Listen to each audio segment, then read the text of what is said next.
হাদিসে এসেছে তিন ব্যক্তির দোয়া আল্লাহ তাআলা কখনোই ফিরিয়ে দেন না। তার মধ্যে এক নাম্বার হলো ইফতার সামনে নিয়ে রোজাদার ব্যক্তির দোয়া। তাই রমজান মাসে ইফতার সামনে নিয়ে ছোট্ট 4 শব্দের দোয়াটি যদি কষ্ট করে মাত্র 3 বার পড়তে পারেন, তাহলে আল্লাহ পাক রব্বুল আলামিন ওয়াদা করে বলেছেন আপনার জীবন যৌবনের যত গুনাহ আছে সমস্ত গুনাহগুলোকে আল্লাহ পাক রব্বুল আলামিন মাফ করে আপনাকে নিষ্পাপ বেগুনাহ মাসুম বান্দা বানায় দিবেন ইনশাআল্লাহ।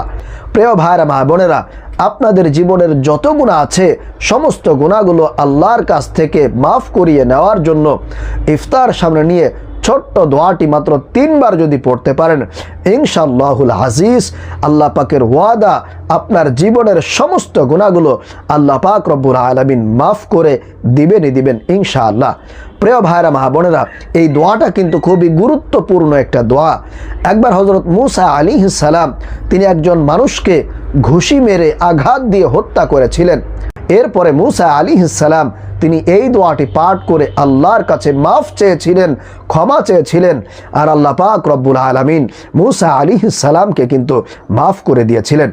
তাহলে এখান থেকে বোঝা যায় যে এই দোয়াটা কতটা গুরুত্বপূর্ণ একটা দোয়া, কতটা স্পেশাল দোয়া যে আল্লাহ পাক রব্বুল আলামিন মানুষ হত্যার গুনাহ পর্যন্ত মাফ করে দেন।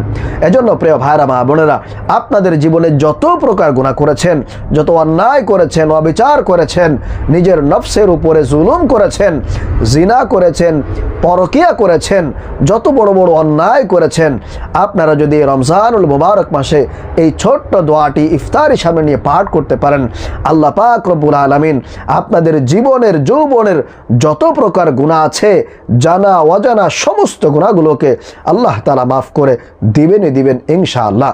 প্রিয় ভাইরা মা বোনেরা, আর রমজানুল মুবারক মাসে আপনার জীবনের সমস্ত গুনাহগুলো কিন্তু মাফ করিয়ে নিতেই হবে। কারণ হযরত জিবরাইল আলাইহিস সালাম বলেছেন, যেই ব্যক্তি রমজান মাস পাইল কিন্তু সে তার জীবনের গুনাহগুলো আল্লাহর কাছ থেকে মাফ করিয়ে নিতে পারলো না, সে ব্যক্তি ধ্বংস হোক।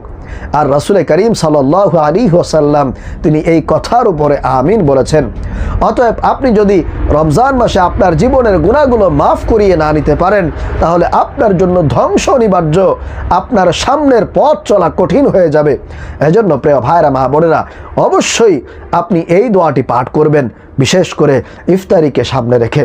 তাহলে চলুন এই দোয়াটি পাঠ করার নিয়মটা আমরা জেনে নেই।